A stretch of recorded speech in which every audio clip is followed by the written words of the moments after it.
मीनाक्षी, राजघाट से अभी मैं बहुत दूर हूँ और अभी अगर उन्होंने लिखा है तो थोड़ी देर में पता चल पाएगा कि आखिर उसमें क्या लिखा हुआ है। मैं यहाँ पे पार्लियामेंट के सामने, मतलब south block, north block, Rashtrapati Bhavan के सामने मैं यहाँ पे खड़ा हूँ।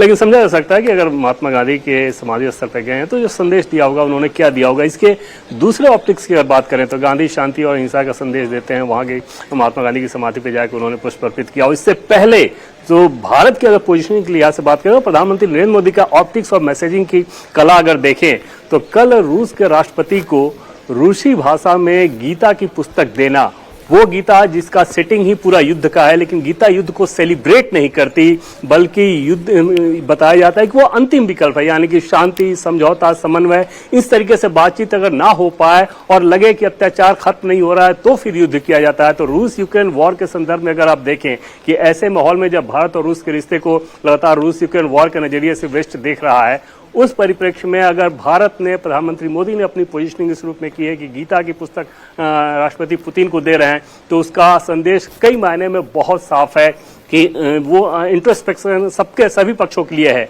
कि क्या आप शांति के लिए जो कुछ भी कर रहे हैं, चाहे अमेरिका की बात कर लें, यूरोप की बात कर लें, यूक्रेन की बात कर लें या रूस की बात कर लें, ये उसके लिए है या फिर किसी अत्याचार को रोकने के लिए है।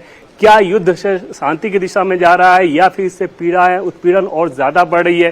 तो ये सारा संदेश गीता में समाहित है और उस पुस्तक को रूसी भाषा में राष्ट्रपति पुतिन को देना अपने आप में बताता है कि रूस यूक्रेन वॉर को लेकर भारत का चश्मा कैसा है, भारत का नजरिया कैसा है, भारत का ऑप्टिक्स किस प्रकार का है। और मीनाक्षी, ऐसा नहीं है कि ये अभी अभी अनुवाद हुआ हो तो ये देना रिलेवेंट था।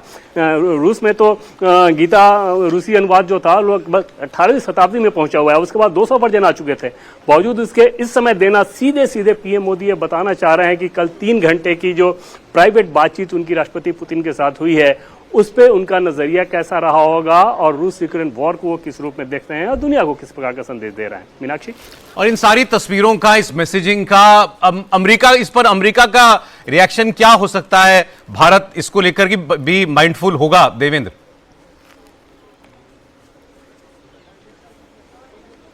और बिल्कुल सौरभ, और जैसे कल रात में हमने रिपोर्ट किया था सौरभ कि अगले सप्ताह ही अमेरिका का जो डेलीगेशन है जो कि ट्रेड डील नेगोशिएशन कर रहा है वो भारत आ रहा है। सिर्फ डेट फाइनल होना बाकी है, बाकी आने को लेकर सहमति बन चुकी है और 1 से 2 दिन के अंदर वो तारीख भी आप देख लेंगे। तो भारत की बैलेंसिंग देखिए कि एक तरफ अमेरिका के दबाव के सामने झुक भी नहीं रहा है, उसके साथ उसके जो रिश्ते हैं उसको आगे भी बढ़ा रहा है, दूसरी तरफ रशिया के साथ अपने रिश्ते अपने तरीके से। और भारत बार बार इस बात को कहता है कि किसी भी देश के साथ भारत का रिश्ता वो एक बायलैटरल रिलेशन होता है और भारत के अपने पर्सपेक्टिव के हिसाब से होता है, ना कि किसी के खिलाफ। रशिया भी इस बात को कह रहा है, रशिया की तरफ से भी ये साफ किया गया, पुतिन ने भी ये साफ किया कि भारत और रूस की दोस्ती ये किसी के खिलाफ नहीं है। और सारा दिलचस्प ये होगा कि रशियन टीवी का जो टैगलाइन है, जिस तरह की लाइन वो दे रहे हैं, जिस बात को, मतलब जिस संदेश को प्रचारित करते हैं उसमें वो ये कहते हैं कि we are not against West, we are not waste.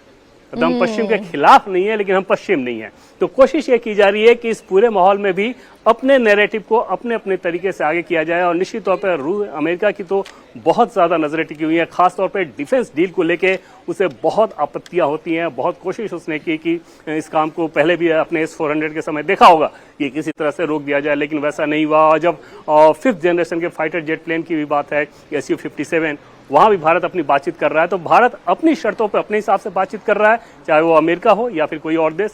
रूस के साथ भी रिश्ते उसी के हिसाब से हैं।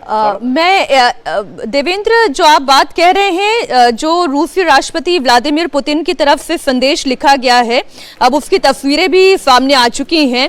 जाहिर है जो बातें हैं वो अंग्रेजी भाषा में लिखी गई हैं या रूसी भाषा में, थोड़ा मैं यही समझने की कोशिश कर रही हूँ। बड़ी हस्ताक्षर भी जो हैं रूसी राष्ट्रपति व्लादिमीर पुतिन का बहुत ही टिपिकल सिग्नेचर हैं। इसकी तस्वीरें भी सामने आ चुकी हैं। थोड़ी देर में ये पूरी तस्वीर हम आपके सामने भी रखेंगे। रूसी राष्ट्रपति व्लादिमीर पुतिन अभी अभी राजघाट से निकलते हुए तस्वीरें हमने आपके सामने रखी और थोड़ी देर में हैदराबाद हाउस में ये मीटिंग होने जा रही है। और जिस बात की तरफ हमारे सहयोगी देवेंद्र पराशर इशारा कर रहे थे कि गीता का जो संदेश है, हाँ, वो युद्ध में, कुरुक्षेत्र में, और इस वक्त उसी युद्ध की स्थिति में रूस भी है, वो भी एक किस्म के कुरुक्षेत्र में है जहां वो अपने देश की संप्रभुता का ख्याल रख रहे हैं। और कल जब वो इंटरव्यू के एक हिस्से में कह भी रहे हैं कि देखिए, हमारी समस्या यूक्रेन से नहीं है, लेकिन जब यूक्रेन में आकर नाटो अपना स्वामित्व दिखाने लगता है, जब यूक्रेन नाटो का पार्ट होने लगता है, तो फिर हमें पश्चिमी देशों के इरादे पर शक होता है, फिर वहां संशय होता है। ये युद्ध सिर्फ इसलिए है क्योंकि हम अपने राष्ट्र की सुरक्षा चाहते हैं। ये युद्ध पश्चिम के खिलाफ नहीं है, ये सिर्फ यूक्रेन के खिलाफ नहीं है, ये उस इरादे के खिलाफ है जो रूस की शक्ति और उसकी ताकत को कम आंकने की कोशिश कर रहा है।